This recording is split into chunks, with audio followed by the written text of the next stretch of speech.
Hello viewers, I'm Eemaan Khalil.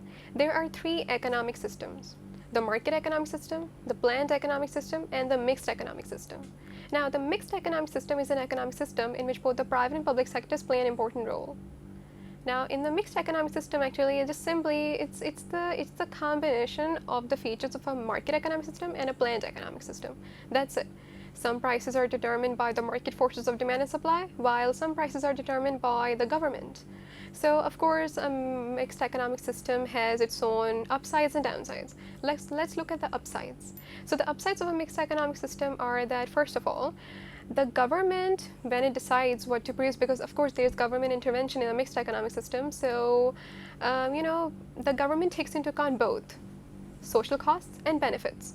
So it means the third parties and all the consumers benefit, so there's no harm to them. On the other hand, governments also promote the consumption of merit goods. Sometimes they provide those merit goods free of charge to consumers, or sometimes they even provide subsidies for them. And sometimes governments also discourage the consumption of demerit goods like alcohol, cigarettes. They impose sin taxes on them. Sin taxes are taxes imposed on harmful products, demerit goods like high-fat drinks or alcohol, cigarettes, smokes, something like that. On the other hand, governments protect consumers that could be exploited by the private sector. So consumers are all safe to a certain extent, of course. Yeah. Then on the other hand, the government takes care about pollution. It also provides those products to consumers that cannot be paid for directly, like defense system, flood defenses, or lighthouses, and then parks, street lighting. And governments also protect the vulnerable groups like the elderly or the unemployed, the poor, by ensuring that they have access to bare necessities, the basic necessities: water, food, shelter, clothing, so no one is left behind. All right. So the mixed economic system has a lot of upsides. I myself, to be very subjective, I'm really enamored of the mixed economic system because I think both the individuals who are rich and individuals who are poor benefit, right? Because the government protects the consumers. Yeah, that's a good thing. But of course, now we cannot say, I cannot guarantee you that this mixed economic system is better than the two economic systems, market and planned. It's not guaranteed, it's not affirmed, because there can be downsides in a mixed economic system. For instance, there can be market failure, and market failure can even exacerbate if the government intervenes.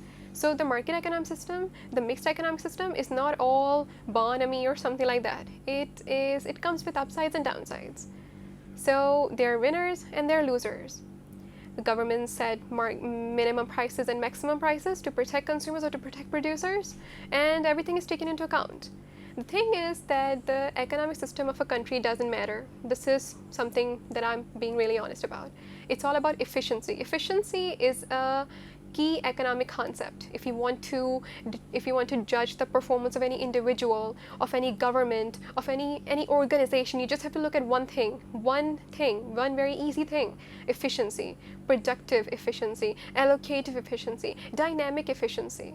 Productive efficiency means that products are produced at the lowest possible cost and making full use of resources. Allocative efficiency means producing the right quantities and the right products. Dynamic efficiency is efficiency occurring over time as a result of investment and innovation. So when you want to look at the market, when you want to look at how good an economic system is, you have to look at how efficient it is. And now, when we talk about different economic systems, of course, there are examples.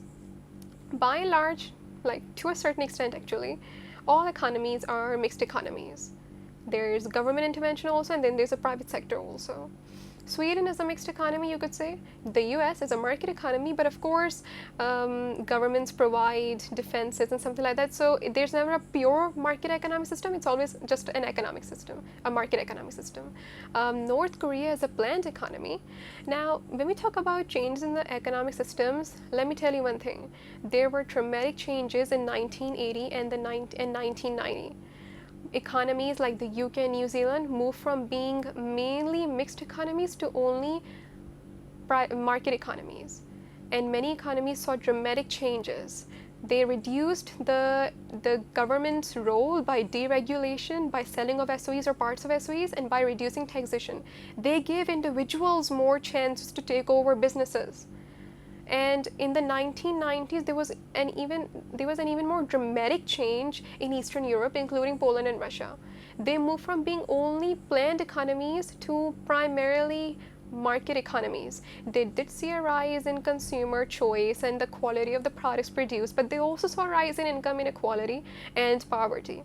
Now, in most Latin American countries, there has been more government intervention, and the role of market forces of demand and supply has reduced. For instance, if you look at Venezuela and Bolivia, there's more government intervention.